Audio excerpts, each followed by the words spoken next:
My name is Kim Doster. I am the Director of Communications for NOAA, and today I am happy to serve as the host for this important announcement. This year commemorates 20 years since Hurricane Katrina made landfall just 50 miles from where we stand here in Gretna today. As we announce the outlook for the 2025 hurricane season today, Katrina stands as a grim reminder of the need for preparedness and planning in advance of all severe weather and natural disasters. The National Weather Service Public Affairs team are the media contacts for today's event. At the conclusion of this news conference, they can be reached at nws.pa@noaa.gov. The news release and graphics related to today's announcement will be available on noaa.gov shortly. For those of you joining us by webinar, this news conference is being recorded, so if you wish not to be recorded, please disconnect at this time. Today's news conference features about 20 minutes of remarks by our speakers, followed by a question and answer session from reporters. We will take questions in the room first, followed by reporters joining us virtually. Our speakers today are Cynthia Lee Sheng, the president of the Jefferson Parish, acting NOAA Administrator Laura Grimm, National Weather Service Director Ken Graham, and participating in our Q&A session, we also have Matt Rosenkrantz, who is our lead hurricane season outlook forecaster. It is a privilege to introduce Cynthia Lee Sheng, the Jefferson Parish president. Ms. Lee Sheng helped lead Jefferson Parish through active hurricane seasons in 2020 and 2021, and she is continuing to help actively manage recovery efforts from Hurricane Ida. Please help me welcome Cynthia Lee Sheng.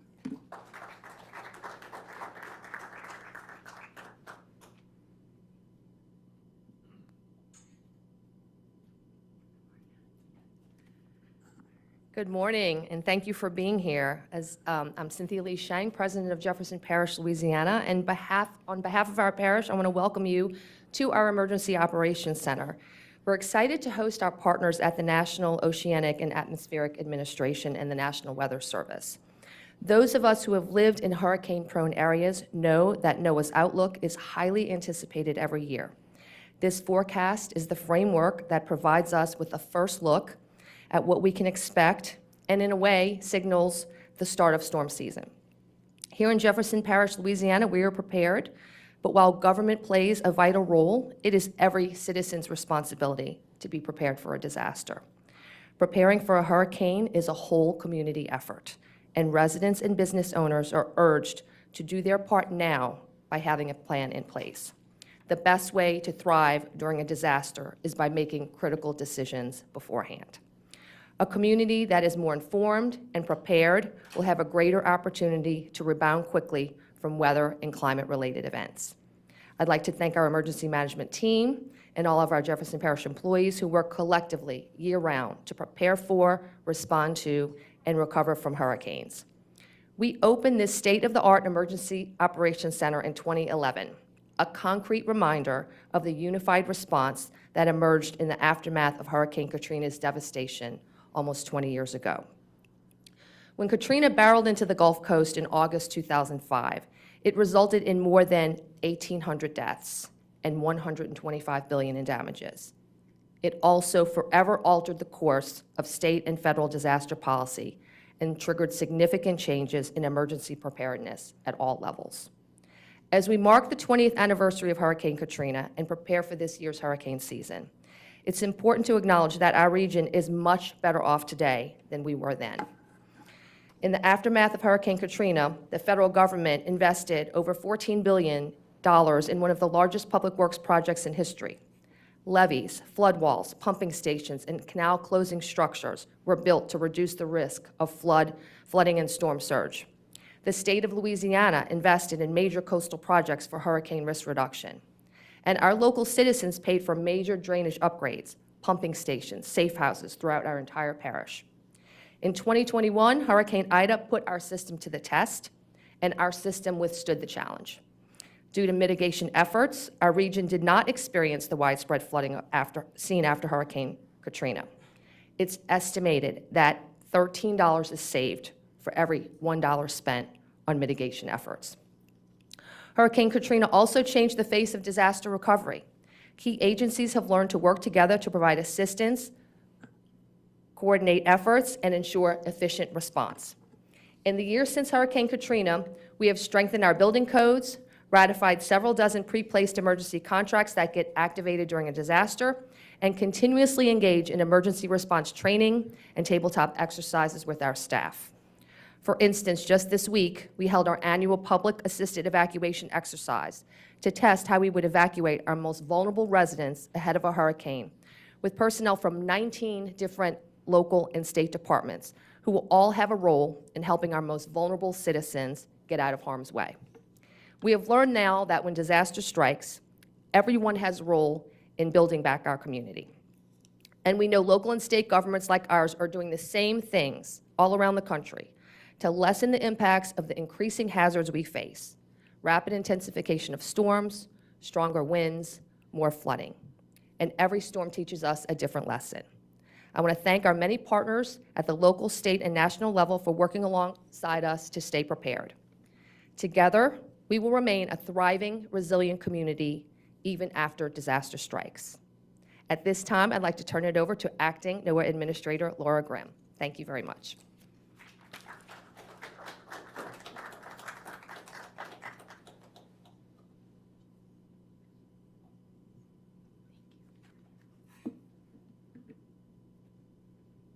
Thank you, Cynthia, and thanks for everyone being here today. Good morning. I was able to walk around and meet some of your employees, and they are just top-notch and really speak highly of you, so it's an honor to be here. Thank you for hosting us. It's a pleasure to be here to talk about this important announcement about NOAA's 2025 Atlantic Hurricane Season Outlook.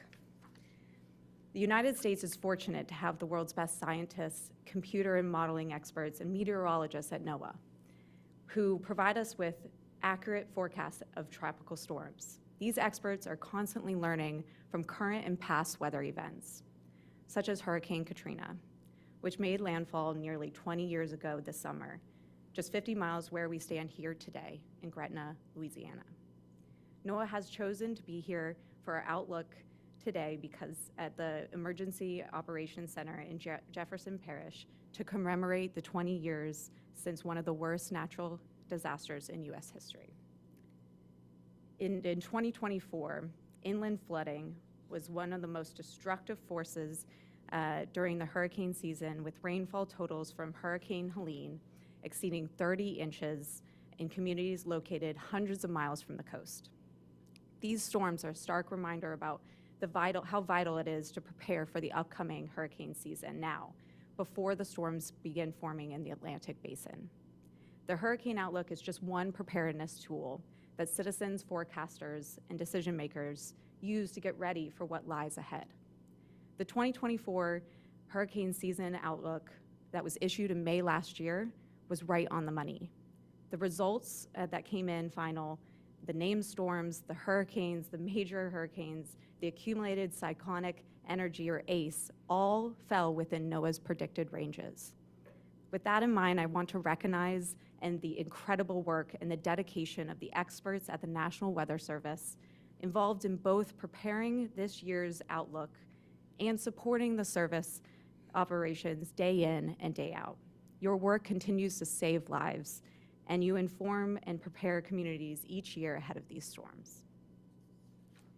As we approach the official start of the Atlantic hurricane season on June 1st, NOAA and the National Weather Service stand ready to serve the nation during and after and before the storms. Our vital role ensures public safety, it enhances national security, and promotes a robust American economy. That role includes NOAA's work in providing life-saving forecasts that ensure that people that are in harm's way will be given critical time to heed warnings.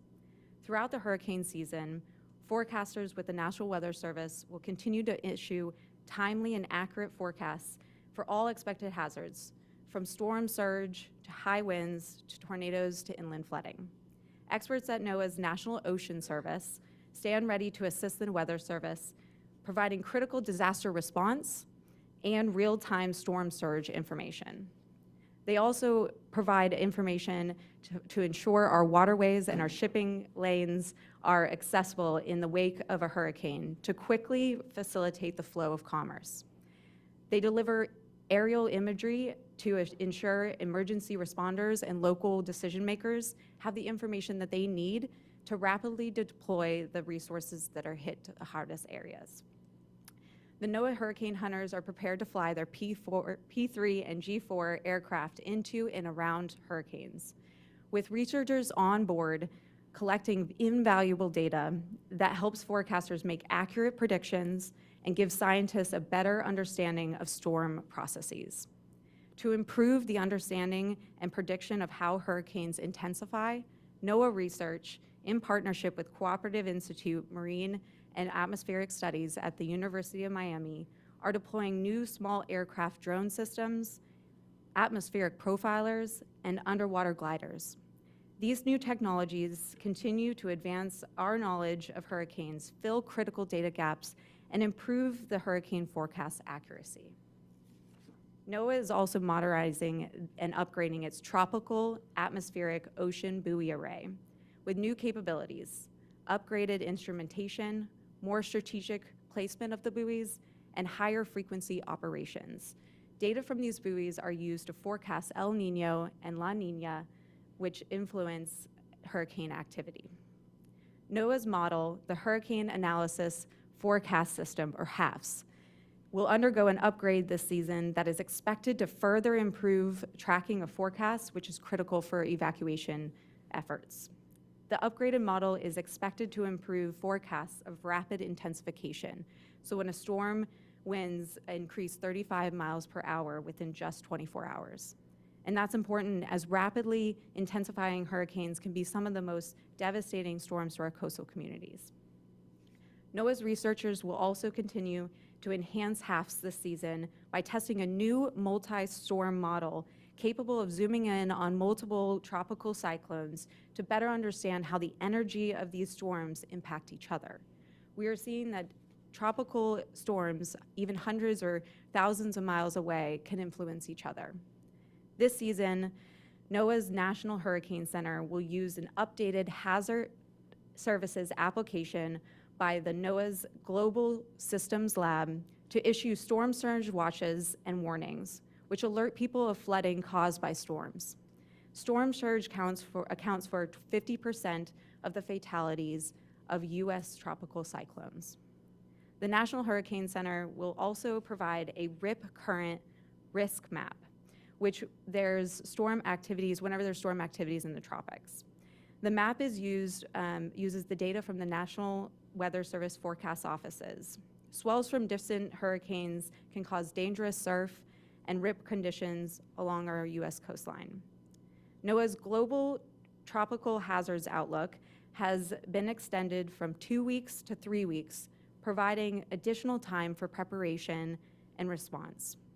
NOAA's National Environmental Satellite Data and Information Services, in collaboration with NOAA's Office of Marine and Aviation Operations and NOAA Research, are deploying a new experimental radar system on the P3 Hurricane Hunter aircraft. The system will collect information on the ocean waves and the winds beneath the plane. These improvements and collaborative efforts demonstrate that now more than ever, NOAA is prepared for what the hurricane season may bring. Before I close, I want to take a moment to remind you, prepare now and stay ready throughout the season. Please visit www.hurricanes.gov/prepare to understand your own risk with hurricanes and begin the pre-season preparations now. Stay informed, be ready to heed the warnings from your NOAA National Weather Service and your local emergency managers who are so critical in protecting lives and property. Thank you all for joining us today. And now I'd like to bring up someone I admire greatly, the National Weather Service Director, Ken Graham, to the podium. And as many of you already know, Ken was the former director of National Hurricane Center before he became the director of the National Weather Service. And more importantly, he started with the Weather Service throughout his entire career. He started as an intern at a weather forecasting office. Ken has a long-standing ties to the emergency management community, and NOAA is incredibly fortunate to have him as the director of our National Weather Service. Welcome, Ken. Yeah.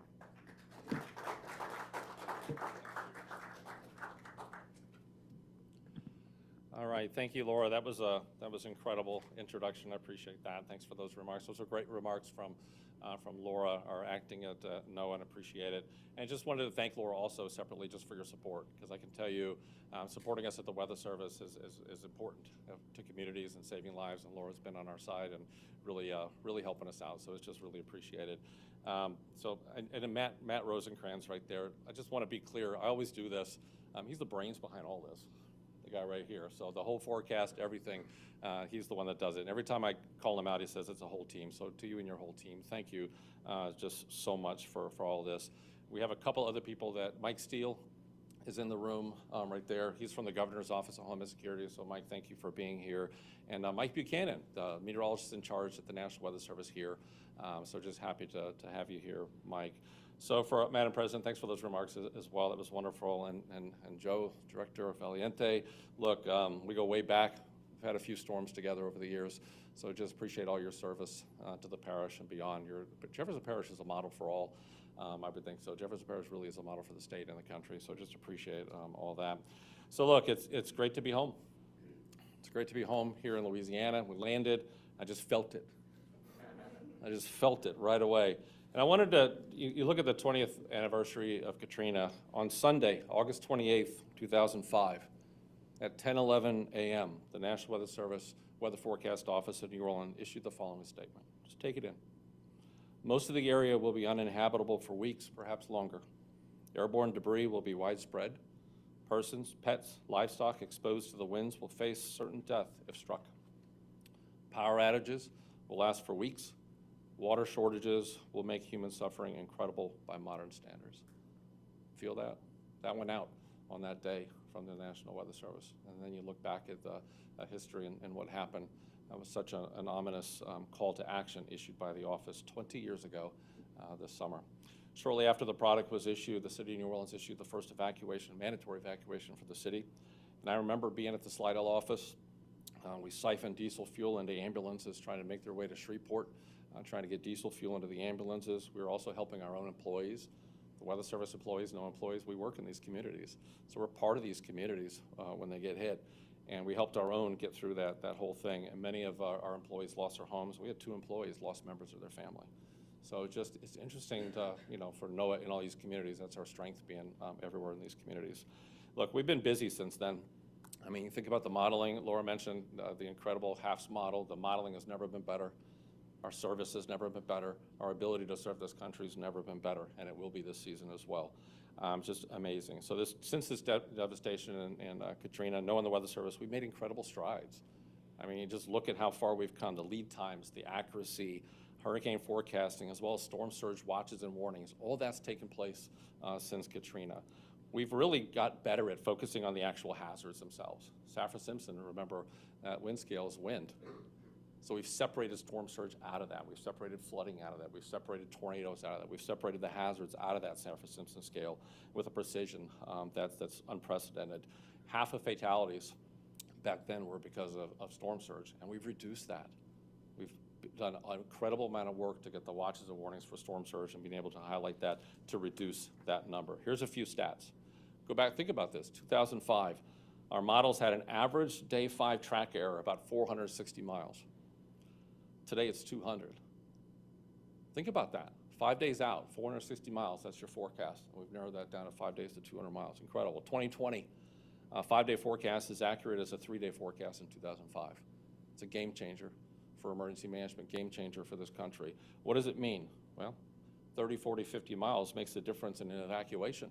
The go, no-go evacuation, a city like New Orleans, Houston, Miami, that forecast makes a difference. And if you don't have to evacuate, you don't want to. People lose their lives in evacuations. We save a lot of lives, but people actually lose their lives in evacuations. So these decisions are not to be taken lightly. And it's not about that category. You all remember how many times I've said that. It's not about the category. Only 1 mile an hour separates the different categories. That's it. People get fixated. Oh, it's a Cat 4 now. That was a 1 mile an hour change. So you got to focus on the impacts. So just urging citizens, just especially on the coast and inland, to think about that. It's all about the impacts when we do these. Rapid intensification is a big topic. In other words, we're getting better. I mean, I look back 15 years ago, I always said, well, we're getting better with track, but I don't know, intensity, we're having a struggle with it. We're getting better with intensity. The HAFS model, other models are really getting a handle on this intensity thing.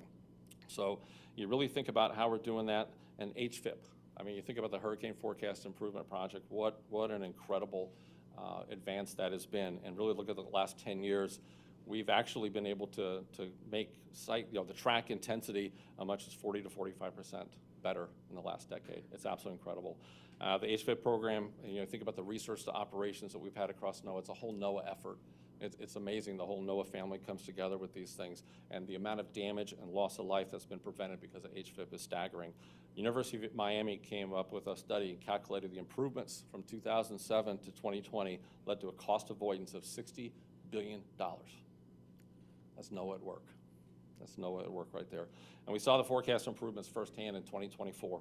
And the skill was better than ever. It was amazing to watch 2024. Helene was forecast to be a major hurricane. Take this, before it was even a depression. It was a bunch of clouds, a couple thunderstorms. And we were able to have the confidence in the modeling, confidence in our products to be able to say, we're going to issue a cone, we're going to put out the products, we're going to do that based on a clump of clouds. The National Hurricane Center was really aggressive doing that, and we were right on the money, and it saved a lot of lives. Milton, using HAFS, NOAA was able to look at the whole next generation of forecast modeling, predicted the rapid intensification better than any other model 2 to 3 days in advance. And it was something to watch that rapid intensification with Milton. 4 days notice that it would make landfall in Florida. It makes a difference to give emergency managers that kind of notice. And we're going to continue to make this progress. We've got more updates, as Laura said, more updates to the HAFS model, warnings and forecasts. We're going to be better services than ever, and we got a few things up our sleeve. HAVS is going to be improved. We got improvements already happened. We're going to do more improvements this summer. Track and intensity forecasts are going to be better than ever. And the potential tropical cyclone product from the Hurricane Center is an amazing product. It basically allows us to issue a cone, watches and warnings before the storm even develops. And we're going to expand it from 48 hours out to 72 hours this year. If we can give people a heads up, we're going to do it, right? So up to 72 hours, we'll be able to give that information. Based on a clump of clouds, can rapidly develop into a Cat 5 storm, as we saw with Milton, in only a mere 2 or 3 days. We've seen that with Michael, we've seen that Camille, we've seen that in many different storms.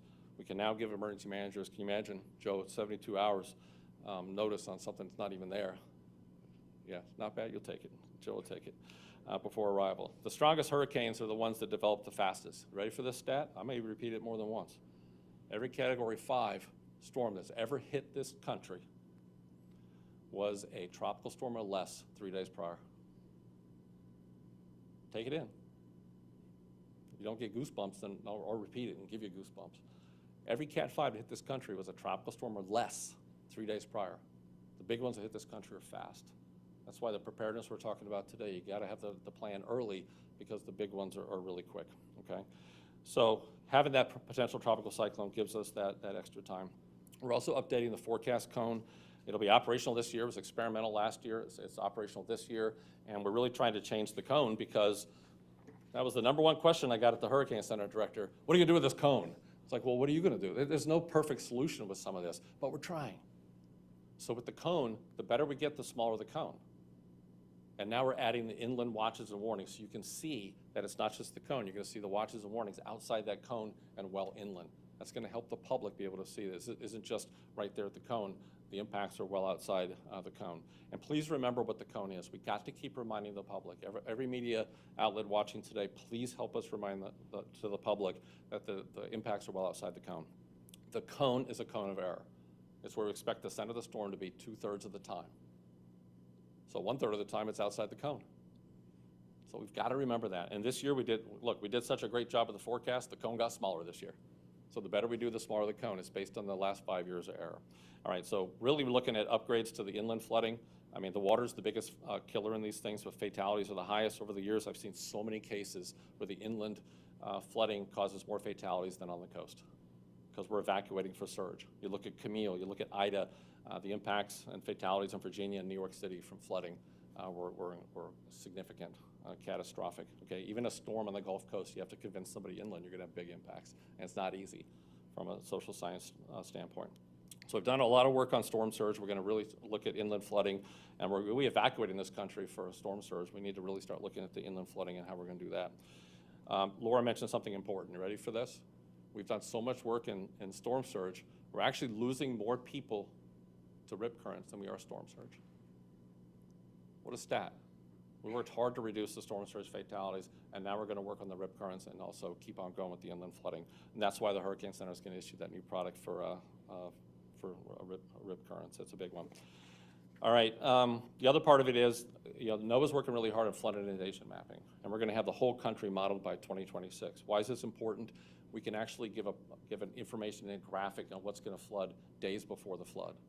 That's a game changer, and NOAA's really pioneering this, and we actually issued it in Helene, and that allowed a hospital in Tennessee to be able to evacuate and save every patient in there. They evacuated because of that product. And Nashville just got access to that product days before that, and they were able to put that out and save people in the hospital. Tampa General Hospital put up a hydro fence with early warnings. It's a trauma center in Tampa. They put up the hydro fence ahead of time and kept the storm surge out, okay? All right, I could go on and on, I'm gonna stop. Without further ado, did you come here for a forecast? I guess we can. Was that the reason, Kim? I think that's why we're here. All right, so without further ado, let's look at the numbers for the Atlantic hurricane season, the great work that Matt and his team did. So we're predicting an above average season once again, 2025 above average. And you can see the graphic up there. Specifically, it's a 60% chance of above normal season, a 30% chance of a near normal season, and only a 10% chance to be below normal. So we're really looking at an above normal season once again. For the range of storms, we're calling for 13 to 19 named storms. That's when we get to 39 miles an hour when we name the storms. So 13 to 19 of those. Of these, 6 to 10 are forecast to become hurricanes. And that's when you get to the 74-mile-an-hour mark. And 3 to 5 is the number of major hurricanes. That's Cat 3 and above, with maximum sustained winds of 111 miles an hour or greater. The average is 14 named storms, 7 hurricanes, 3 major. So above the average. So just appreciate all the hard work, and here we go. Remember what Laura said. They got every one of them right last year. So pretty good job with the crew. So we got to be ready. The ACE, the accumulated cyclone energy, 95 to 180% of what we would normally see, and that really heavily dependent on some of the stronger storms. You get a bunch of strong storms, it'll jump that ACE index really high. Why? Well, the team looked at it. Warm sea surface temperatures, probably the number one contributor to the whole thing. Not much wind shear. Wind shear tears the storms apart. We don't expect a lot of wind shear. And the African monsoons is a conducive spot to be able to launch out the waves, launch out the storms from there, which get to the warm waters and they develop, and an ENSO neutral situation that is conducive for this forecast. So everything's in place for an above average season. So no matter the forecast, what do we always say? Only takes one. It only takes one. So we got to be prepared right now. We've heard that from the parish president, Laura. We got to be ready. There's no lines for supplies today. No lines for gas, no lines for plywood, no lines for water. So while there's no lines, it's a good time to go out there and get your supplies and your kit, put it together. I've said this for decades. There's no such thing as Hurricane Justa. And the Weather Service, being a NOAA, being a part of the WMO committee that names storms, I'll make sure we'll never have a Hurricane Justa. There's no such thing as just a Cat 1. There's no such thing as just a Cat 2, just a Cat 3. Every one of them are different. The bigger the storm, the slower the storm, the more the impact. I don't care the category. So remember that. Hurricane 1 in Louisiana, what was that, Danielle? 1985, I think. And then you look at the slow storms in this state. Isaac was another one, right? Only a Cat 1, but look at the devastation in the states. You got to be prepared. Even a small one could put lives in danger. From my experience, the indirect fatalities can be as greater than the direct fatalities. In other words, down power lines. So just because a storm has passed doesn't mean the danger is past. Please, everyone in the media, keep reminding people that. We lose a lot of people after the storm. We can stop that. They're preventable. Down power lines, improper generator use, we've got to keep reminding people to properly use generators. That is a preventable fatality. if we could get the word out to make sure they're outside, far from the house, don't run them inside, and that sort of thing. And don't fill them up while they're hot. That happened to us last season. People were filling up with fuel while they were still hot, and they caught fire. Okay, the heat and critters, Louisiana, I remember a lot of storms here. What do you got after the storm? Why am I asking questions? It's like, snakes, gators, fire ant mounds. I've seen them all here. The dangers after the fact are significant. Last year, I got to fly into a hurricane for the first time. I flew into Helene with the hurricane hunters, and I had a whole new appreciation of the storm as we got pushed up about 1,000 feet in a matter of seconds. It was something to see. So big shout out to the hurricane hunters, and Laura mentioned the planes that are ready to go. The hurricane hunters at NOAA and the Air Force 53rd Reconnaissance, they're ready to go, and they're heroes, by the way. Just flying with them, they go towards the storm to get us away, right? Absolute heroes in these things. All right, so get the latest information, and I'm gonna wrap this up. Make sure to get the latest forecast, please. It changes. So, and social science tells us that people latch on to that first forecast. It's called anchoring. So we got to remind people, keep updating your forecast. Keep looking for the latest information, weather radio, wireless alerts, hurricanes.gov, listo.gov, para obtener información sobre el hurricane, como prepararse. Go to listo.gov for Spanish information, and everyone should prepare as they're going to get hit. So I'm going to end this with, we're ready. We're ready for this. I need everyone in the country to be ready as well. We're equipped with the best forecast models than we've ever had. We got great support, which is really appreciated, and we continue to get support from NOAA and the Department of Commerce, and we'll continue to improve our services to make sure this country is absolutely prepared. So we're ready here at NOAA. Are you? All right, Kim, back to you.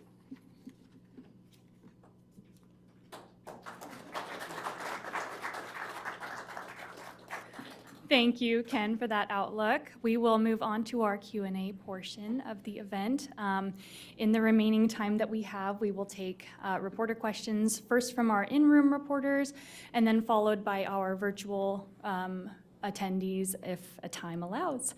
So with that, please raise your hand if you have a question, and our comms team will run over the microphone to you, and we'll bring up our participants for Q&A right now, so we're prepared to answer your questions.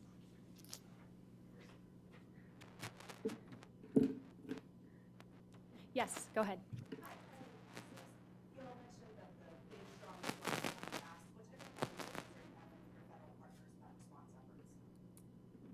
Go ahead, Ken. Yeah, we do the training ahead of time. So when we do the exercises, and Joe, didn't you say, I guess you've hosted some of those exercises here in the Parish EOC? Yeah, so we exercise it. So, what I've always said is basically, have that wonderful plan that you work, and then cut it in half and see if you can do it. So the conversation is basically, you gotta be ready to exercise that plan in 2 or 3 days. So we exercise those things. So Weather Service and NOAA, we work with our federal, state, local partners to be able to take them through these things. The local offices like New Orleans will work with the parishes, tons of presentations. We're hitting the streets to be able to get them to be able to do this. So our job's ahead of time to get everybody ready for this. And some of the misnomers, you think of a hurricane, you think of it going from Africa all the way across the Atlantic. Well, the truth is it could form in the Gulf and be here in 2 days. That's the kind of stuff that we talk with our partners to make sure that they're ready. I haven't seen any, really, we're working the same plans. We've been talking about that for probably 10, 15 years. So I think that's been out there for the whole time. So, having that as part of the exercise has helped for about a decade. Yeah. And to her point, I think what we're doing, we have increased tremendously is the amount of exercise. So every process that we activate pre-storm, whether it's the food contracts, whether it's the sheltering, public assisted evacuation, getting our essential duty employees, we are exercising those more now than we did last time. And that in turn. Could you go to the mic, please? I'm sorry. That in turn allows us to be better prepared before the storm hits, and that enhances our ability to effect a better recovery and a quicker recovery. And if you could let me know who your question is directed to so we can bring them up, that would be great. Yes, sir.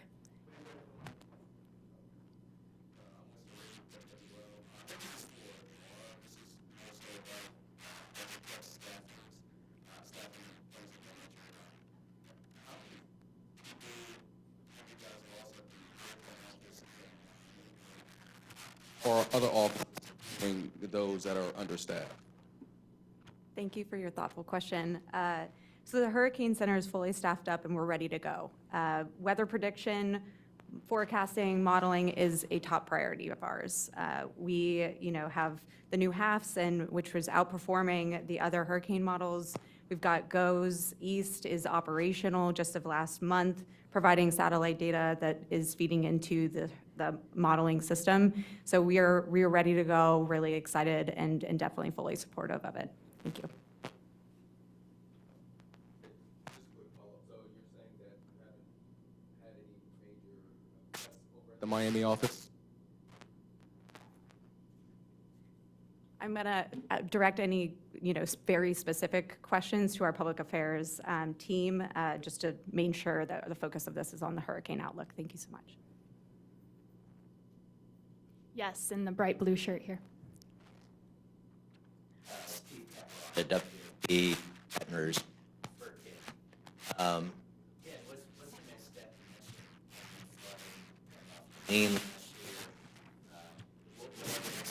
Addressing that issue. Yeah, I think, as you know, talking over the years and, contemplating some of the social science part of it, we've got to convince people of that danger, right? When you live, 500 miles inland, and you really don't think that you could be impacted like that, right? So it's hard for people to understand what has never happened before. That is a very difficult thing to communicate. I've seen meteorologists struggle with what's never happened before, right? So we've got to be able to visualize that. So that's why we're working so hard on the flood inundation mapping. We've got to be able to think about how to visualize it and have new tools to be able to say, hey, and they're not easy to get to them, right? How do you get that graphic to them? It's hard. But if we could really arm media, arm emergency management, states and local with some sort of visualization that actually sees this is how high the water is going to look, that makes a difference. Because if you tell somebody it's going to be 30 inches of rain, well, fine, what does that do? I don't, right? I'm going to say, well, I don't really know what 30 inches of rain is going to do to me, type of thing. That's what we got to figure out how to communicate. What that's going to do is going to do this to that river, it's going to do this to that stream. This is what it's going to do to your house. So I'm excited to be able to have that flood inundation mapping across the country. I think that'll happen, if you could get that out, Steve, 2-3 days ahead of time, we might be able to evacuate better in some of those areas. That's what we got to do. We got to be able to visualize it to convince people they're in danger. Yeah. Yes, navy blue jacket. Hey, Laura, this is Judson Jones from the New York Times. I know there's not much you can say, but people are concerned about the fact that the cuts have affected the local offices, right? Even along the Hurricane Center, and there are plans in place to move people around and fix it. But what is the thing you are saying to these people that are fatigued and tired going into hurricane season, and also the people that are concerned about the forecast models and not having weather balloons and being able to predict these hurricanes as best as we have the last several years? Thank you so much for being here in person, yes. I'll just reiterate that we really are so proud of our team. So in communication, we are proud. The amount of forecasting that happens and how accurate they are with that is incredible to see in action. And just to say that, it is our top priority. Weather prediction, modeling, and protecting human lives and property is our top priority. So we are, are fully staffed at the Hurricane Center, and we definitely are ready to go. And we are really making this a top priority for this administration, for NOAA, for the Department of Commerce. So we are very supportive of our national weather staff. Thank you. Yes. Question for President Lee Sheng and then also Mr. Graham. President Sheng, how concerned are you with the changing dynamics in FEMA and how that could affect response for locals here in the parish? And then Mr. Graham, dovetailing off the questions about the resources, there's been a lot of talk about the shuffling within the National Weather Service. How concerned are you that these movements and whether you're going to be properly staffed for the locals in the field offices around the country? Well, I'll say that we're always concerned no matter what's going on coming into hurricane season. What's still searing in my mind from what you said, which is frightening for anyone in my position, is that a Category 5 hurricane, every Category 5 hurricane is developed within 3 days was a tropical storm or less. Those things concern me because it's that positioning that we have to do. And Tanya, you know, we live in almost 1 million people here. How do you evacuate an area like this in 3 days or less? But look, I'll say this. I am very happy that disaster recovery, emergency management is now on the front page and is making the news, because those of us who work this field know that at every level we can do better. And so I'm not afraid of a conversation. I think that all the changes that we're looking at is all geared toward making a quicker response, more efficient with the resources that we have, more efficient recovery, hopefully more money towards mitigation. So those conversations are happening. And from somebody like in my position, I'm glad that it's being covered in the national news. It's being talked about within the general public, because before we couldn't really get that conversation up in the front. So that's, you know, I'm concerned about hurricanes separately from operational, but honestly, I'm glad that there's debate, healthy debate going on about what FEMA should look like, where our resources should go, the role for the state, the role for local governments, and conversations are good to have. And we will look at the recommendations. I'm a member of NACO, National Association of Counties, National Task Force. We were trying to get this conversation to the front burner last November, and it's here now. And so I'm glad it's happening. So, yes. No, I think what's critical, and I think look, I think everybody's heart is in the right place to just make sure the response is quicker. And we know, I'm not trying to criticize anyone at every level of government. I'm part of government. We know government can be slow. And from a local government perspective, we know recovery is extremely slow, heartbreakingly slow. And they will acknowledge that too, because it's a bureaucracy. It's well-intentioned people trying to do the best in a very large bureaucracy. I worked in the federal government too. I can tell you, you know, we're hardworking, but you're in a much larger system. So, you know, knocking it down, getting more response to the states, you know, in theory is a good thing to be talking about. We want to make sure the resources are there, though. And if the responsibility is going to come to the state, I think the state and those of us in the state just want to make sure the resources are there, the skill, the experience is there for the response to be adequate.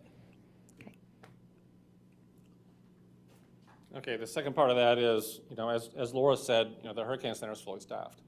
And, you know, I'm going to make sure that our offices, when there's a hurricane threat, that's going to have the resources that they need to make sure every warning goes out. And I do want to say that, you know, with NOAA's support, Laura's support, and Commerce's support, and we're looking at some tools to be able to look at long-term and how to make sure that we continue to have the staffing that we need long-term. So just appreciate that support. We're working on some things. And you know, we had some folks go, and you know, but we're going to make sure that we have everything that we have on the front lines. Every warning is going to go out. Yep. Yes, right in the middle here. Rachel Hanley with WWL. I am hearing that the National Hurricane Center is fully staffed, but we know that there have been cuts to NOAA, and we have heard from some meteorologists that that's affected the resolution of forecasts. Question for Ken Graham, is this going to affect hurricane forecasting this year relative to years past? The answer is no. So I mean, we've got the HAFS model is the best model we've ever had, and you know the question keeps coming up with the upper air. Upper air is one piece of observations that we have. We use satellites, we use ground-based information. We're actually going to work with industry. You know, we're looking at different type of balloon technology that able to not just go up and back to get the balloon information, but there's some private companies that are actually longer-term type of balloons that get soundings along the way. So we're looking at supplemental information, working with them. So you know, the balloons are just one piece of the information, but the models are as good as they've been. We're going to continue to improve those. I'm excited about HAFS to see how it does this year, and you know, we're not going backward with HAFS. We're actually going forward and making those improvements. So yeah, we'll be able to make sure that the warnings go out and we have the data that we need. And the hurricane hunters are also ready to go, both at NOAA and the Air Force. That information that we get from the hurricane hunters is crucial to the hurricane forecast. And I've seen anywhere from 10 to 18 to 20% increase in the accuracy of track and also intensity with the data from the P3s and the C-130s and also the G4 at the upper levels. It makes a big difference, and they're going to be ready to go as well. All right, we have a couple questions from our online attendees. Several different iterations of this question, but I'll call out Ken Mahan from the Boston Globe asking about whether our outlook can be specific to certain regions, talking about the possibility of a tropical cyclone impacting a certain region in the country or in a U.S. territory. Matt, do you want that or me? I can start it, and then Matt's the expert. Look, you know, these outlooks are incredible to give us an overall idea of how busy the season could be. It is not a forecast for landfall. It's important. That forecast does not forecast where storms are going to occur, right? I've seen, you can see sudden shifts or different shifts in the Bermuda High, and all of a sudden all the storms stay offshore, or a shift there can take all the storms in the Gulf. So it's those type of things that could change the entire season, basically, on impact, right? So that's the biggest thing to get away from this. It's really looking at the overall season, but not really anything for landfall. That's important on that one. I get it right? Good. All right, another question online, a few different iterations of this as well, but Seth Bornstein from the Associated Press would like to know, you mentioned that the primary driver of this particular outlook is the above average temperatures in the Atlantic. How much of a factor is climate change in that ocean temperature right now?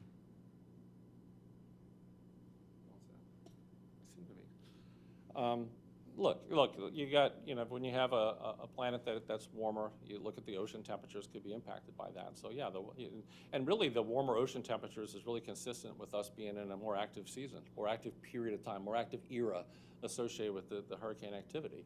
So we're seeing that. And when it comes to, you know, some of the factors that we see associated with hurricane season, we're not really seeing any changes in the numbers or even the strength when it comes to, you know, a warming of the planet. But we are seeing rainfall.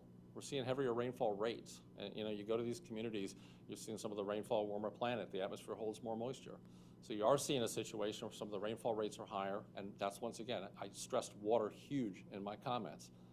And we need help to be able to really reach out to the communities to let them know the dangers of water.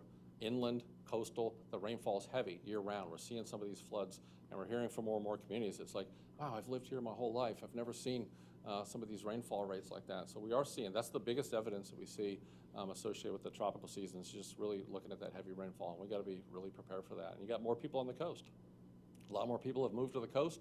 You got the social economic factors associated with moving to the coast, and there's a lot more people in harm's way as well. So there's a lot of different factors that that go into that whole thing. So that's it, Eric. Another question from Rebecca Hersher of NPR. She says, I appreciate that Ken shared generator safety tips. Can you share any other specific preparation recommendations for people living in hurricane-prone areas?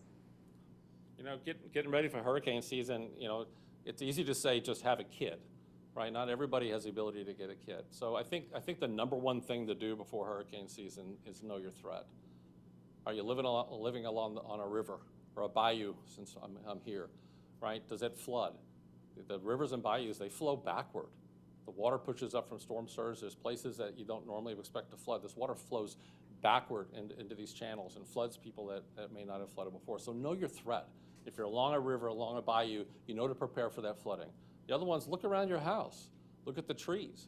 We lose a lot of people to falling trees, right? So look around, you know, what can you do to mitigate some of those dangers? And Danielle and I have done surveys in the local area where it looks like the biggest tree in the world just got hit by a tornado. You look at it, there are 1 billion termites in the dang thing. It was ready to fall anyway, right? So these type of things, really look at your threat. Are you on the coast, right? Know your evacuation plan if you're on the coast. The biggest thing also as well is check your insurance. There's deadlines associated when you could get flood insurance. There's deadlines associated with when you could get some of the insurance. So check your insurance plan, make sure you're covered.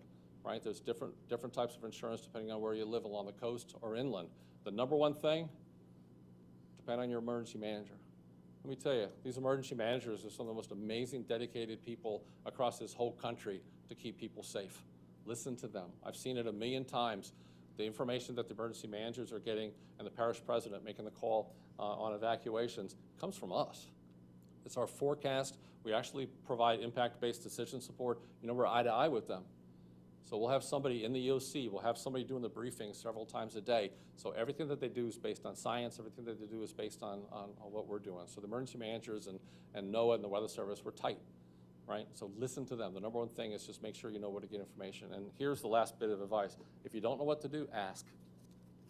You got the local Weather Service forecast office, you have resources, Red Cross, you got the parishes and counties across this country. If you don't know what to do, ask. It's such a simple thing, right? But a lot of people won't. And then during the danger, they won't know what to do. Please ask ahead of time. Okay, we are starting to run short on time, so this will be our last question for today. Scott Dance of the Washington Post has a question for Matt Rosenkrantz. How are you factoring in ENSO status into this forecast? Yeah, so the ENSO status, we have a 54% chance of being in an ENSO neutral this year, and that's really going to not tramp down on the signals in the Atlantic where those warm sea surface temperatures are. We do know that during neutral events, you had with about 2.5 to 3 more named storms than you would during El Nino events. So we're allowing for that. That's why the forecast is for that above normal season, because that ENSO neutral will not get in the way of the favorable conditions that are in the Atlantic as well.